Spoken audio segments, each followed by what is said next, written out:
mom was 11 years old. She was 11 years old when she had me. She was special needs, one leg amputated at birth. She never had all of her organs, never fully developed. And she was molested by my dad, who was from the same family, and he was 26. I mean, when I heard this, I was like, how did they amputate the baby? Well, she was born deformed. Okay, it was a deformity. It was a deformity. So they amputated it instead of like now that, things are different now. Yeah. But then when she was born, it was deformed. So they just took it off. Yeah. So she's never had but one leg. She's only had the one leg. They amputated it at birth. Yeah. I mean, what was so interesting is, of course, they're like, how did they not detect that your mother was pregnant until 8 months? Right. My mom was heavy. So she was heavy, and she was, Black families then, especially, we didn't have no one went to therapy. No one, the ADD and all of that stuff. You just was taken care of at the family, and anything that happened in the house stayed in the house. Yeah. So my mom was just being taken care of by the family, and she was heavy, because of her medication. And so they thought she had a tumor. And when they, took her in and they did all the x-rays and everything, and they found out that she was 8 months pregnant with me. Wow. Yeah.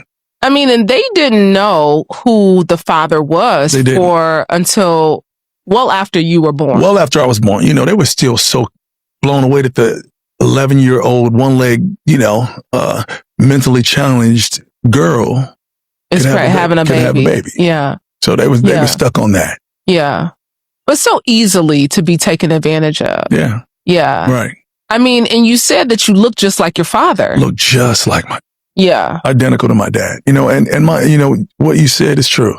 She was so easy to be taken advantage of. And when you're always 3, 4, 5 here, her mental capacity was always that. So anything was love and attention to her. Yeah. And especially during that time when I'm sure she was the last thing that they were thinking about. He would just pass me by. I could see it in his eyes because he knew.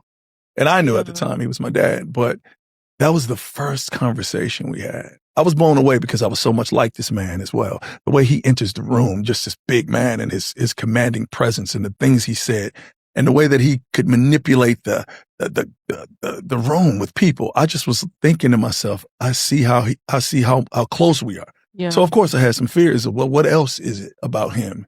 What else about me is a lot like this guy? Mm-hmm. So the conversation that I had with him, I couldn't believe it. And I remember thinking to myself, I had been over his house maybe 3, 4 days at that point. And I love the kids, by the way. I still to this day love them. And I told him, I said, I'm going to just go upstairs and get me some water and get some food or whatever. And I remember going upstairs. And as I was going up those stairs, I remember thinking to myself, I will never see this man again. And I just took my little bag, walked out the door.